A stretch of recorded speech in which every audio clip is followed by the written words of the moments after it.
जय हिंद दोस्तों, बात करेंगे सीईटी क्या है। हाल ही में भारत सरकार द्वारा सीईटी के जो गठन को जो है मंजूरी दे दी गई है। यहाँ पर प्रतियोगिता परीक्षा की तैयारी करने वाले जो भी स्टूडेंट है उनके लिए काफ़ी इम्पोर्टेंट ये हो सकता है, क्योंकि यहाँ पर जो है पूरे स्टेट और पूरे भारत लेवल पर अब अलग अलग एग्ज़ामें नहीं होगी। यहाँ पर कहने का अर्थ यह है कि पहले एसएससी, रेलवे, पुलिस, आर्मी या फिर जो डिफेंस है, सभी के लिए अलग अलग एग्ज़ामें जो है होती थी। लेकिन अब यहाँ भारत सरकार ने नया कानून लाया है सीईटी, जिसके अंतर्गत यहाँ पर पूरे भारत लेवल पर सिर्फ एक एग्ज़ाम होगी सभी जो भी गवर्नमेंट नौकरी है उसके लिए। तो यहाँ पर इसे आपको समझना बहुत ज़रूरी है। तो यहाँ पर हम इसको पूरा डिटेल्स में हिंदी में जानेंगे क्या है सीईटी।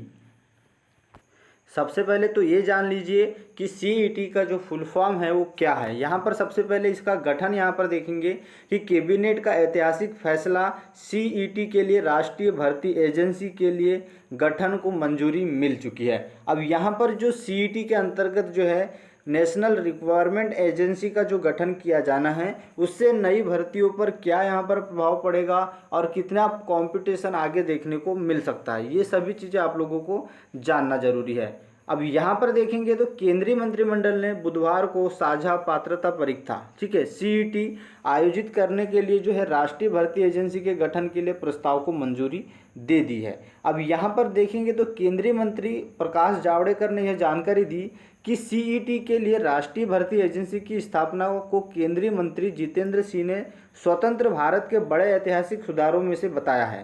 प्रधानमंत्री नरेंद्र मोदी की अध्यक्षता में हुई केंद्रीय मंत्रिमंडल की बैठक में यह निर्णय लिया गया है। यहाँ पर जो है सीईटी आयोजित होने के लिए जो है यहाँ पर एक एजेंसी का गठन किया गया है, जो कि पूरे भारत लेवल पर सिर्फ एक एग्ज़ाम कराएगा प्रत्येक गवर्नमेंट जॉब के लिए। अब वहाँ पर उसे भी जो है अलग अलग भागों में बांट दिया जाएगा। तो क्या है यहाँ पर पूरी जानकारी देखेंगे। नरेंद्र मोदी जी ने इसे अहम फैसला बताते हुए कहा कि एजेंसी के गठन से करोड़ों युवाओं को फायदा होगा। सीईटी के जरिए अब कई तरह की टेस्ट की जरूरत नहीं होगी, जिससे अभ्यर्थियों का समय और संसाधन बचेगा। इससे पारदर्शिता को भी बढ़ावा मिलने वाला है।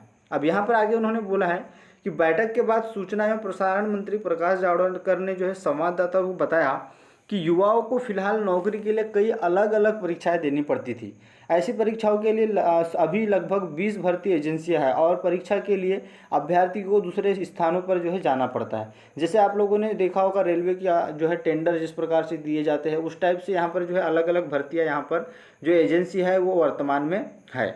अब यहाँ पर आगे उन्होंने कहा कि संबंध में परेशानियां दूर करने की मांग काफ़ी समय से की जा रही थी। इसे देखते हुए जो है मंत्रिमंडल ने साझा पात्रता परीक्षा लेने के लिए जो है राष्ट्रीय भर्ती एजेंसी का गठन का जो निर्णय है वो लिया है। अब यहाँ पर उन्होंने बोला कि केंद्रीय मंत्री जितेंद्र सिंह ने इस निर्णय को ऐतिहासिक बताया। कहा कि प्रारंभिक में 3 एजेंसियां परीक्षा राष्ट्रीय भर्ती एजेंसी के दायरे में आएगी। मतलब यहाँ पर एक एजेंसी का गठन किया जाएगा, राष्ट्रीय भर्ती एजेंसी, और उसके अंतर्गत 3 जो है एजेंसी आने वाली है, ये इन्होंने कहा है। अब यहाँ पर देखेंगे तो एक अधिकारी ने बताया कि शुरू में इसके दायरे में रेलवे भर्ती परीक्षा, बैंकों की भर्ती परीक्षा और कर्मचारी चयन आयोग आएंगे। मतलब अभी के वर्तमान के लिए एसएससी, रेलवे और बैंक, ये तीनों भर्तियों को जो है ये करवाएगा। ठीक है, इन्होंने बताया कि इस भर्ती में हासिल स्कोर 3 साल तक मान्य होंगे।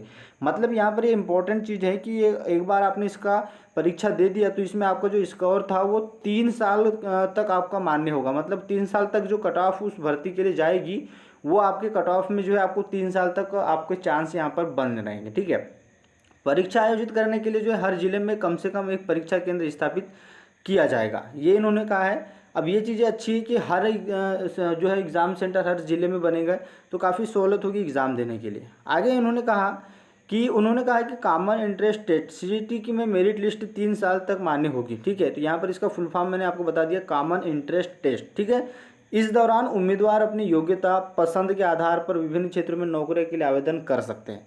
अब यहाँ पर देख सकते हैं कि जितेंद्र सिंह ने कहा सीईटी के लिए राष्ट्रीय भर्ती एजेंसी का गठन स्वतंत्र प्रभाव के ऐतिहासिक सुधारों में से एक है। इसमें भर्ती, चयन, चुनाव, नौकरी की आसानी भी होगी और विशेष रूप से समाज उन वर्गों के लिए जीवन में आसानी लाएगा जिससे लाभ भी मिलता रहेगा।